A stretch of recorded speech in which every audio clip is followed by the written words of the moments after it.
before you open your mouth, before you start yelling at your uncles, right? Before you start giving them the khutbah, you come and hear the khutbah and you say, I'm going to do this at home. That's a good point. My dad needs to hear this one. This is going to make a great point of argument, right? A lot of excited young people do that. They discover the religion, they hold on to it, and they use it to debate with family, right? When you do that, you're basically abandoning what the messengers did. You have to have a little credibility first. When you turn to the religion, you become the best son, the best daughter, the best husband, the best wife. Speaking of the best husband, I want to tell you a story. A really good one on this subject, making people conscious of Allah. You don't just invite people to have taqwa of Allah with your words. Your character says a lot. A friend of mine, he became a friend actually on a short trip, told me about how he was raised in a Muslim family. He's Guyanese origin, and in Guyana there's Muslims that are committed, and there's Muslims that have mixed their religion with Hinduism, and some Muslims that are just Muslim by name, and they've completely almost lost everything of the religion. They almost know nothing of the religion. So as he was growing up in New York, he almost completely just wasn't even practically Muslim. He used to, get into fights with his mother. He went to jail a couple of times. He was in gangs, all kinds of stuff. Later on in life, he decides he wants to, he's looking for God. And he knows at least by name he's Muslim. I think his name was Muhammad or something, right? By name he's Muslim, so he should look into what religion first? Islam.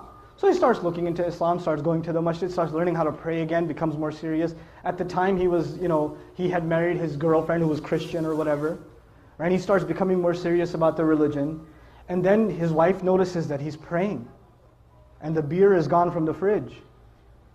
And he's not going out with his drinking buddies. And he doesn't go to Atlantic City on the weekends. He's a different guy. Something's changed, And he doesn't say anything to her.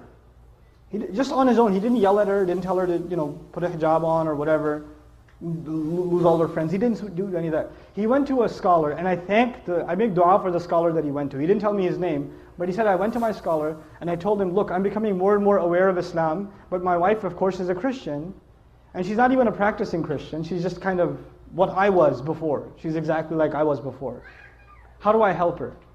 He said, don't tell her a thing about Islam, just be the best husband you can be, and to do that, just study what kind of a husband the Prophet was. Just do that. Don't worry about what you need to tell her, worry about being the best possible husband, and that is the sunnah of the Messenger. The Messenger would buy his wife gifts, the Messenger would joke with his wife, the Messenger would spend time with the mother of the believers, the Messenger would praise and compliment the mother of the believers. I'm mentioning that on purpose, guys. He would compliment them. You guys eat the first morsel of food in iftar, like, And the wife says, what? You go, nothing. Right? You drink, some of the desis here drink the first little sip of lassi. Look, I know the economy's bad, but are we really that short on sugar? Or, Very painful for you to say a compliment. I understand, especially for those of you that come from my original country, Pakistan. For you to give a compliment to your wife can cause an ulcer. So I understand, but it's a sunnah, guys. Good food. That's amazing. And our wives, the sisters are so used to hearing nasty things from us. Then when we say nice things, they get freaked out. Like if the husband just says, you look really nice today. She goes, what do you want? She gets worried, he's up to, we got to fix that. That's a problem. It can't be healthy. So he starts doing these things with his wife. And in the beginning, he used to argue with her sometimes about Islam and tell her how Christianity doesn't make sense. How can 3 be 1 and 1 be 3? All those kinds of arguments, you've heard them before, right? And none of those would work with his wife. None of them. He's like, no, I'm a Christian and that's it. Jesus is in my heart. Leave me alone. 3 years go by. He stops talking to her about Christianity and how dumb it is or whatever. Stops debating with her. He's just being what he can be as the best husband. And one day he's making maghrib and his wife joins him in salat. And he's in salat. It messes up his salat. Right? What's happening here? Right?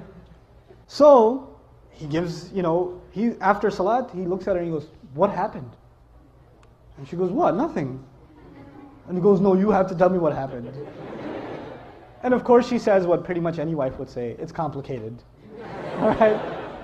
But eventually she tells him, and she tells him, look, I've never seen a husband like you. My dad wasn't like that. I've never seen a father like you. The way you are with our child, I've never seen a father be like that. It's so beautiful. This religion can't be wrong. It can't be wrong. This is ittaqullah. You see how aware you are of Allah in your life. Right?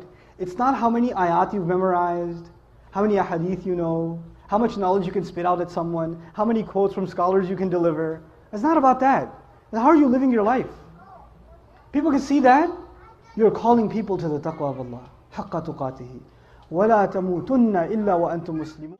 شباب الهدى قد بنت أمتي عليكم من الأمل المنتظر سلوحا تقاوم عصف الظلام وتهزأ بالفسق أنه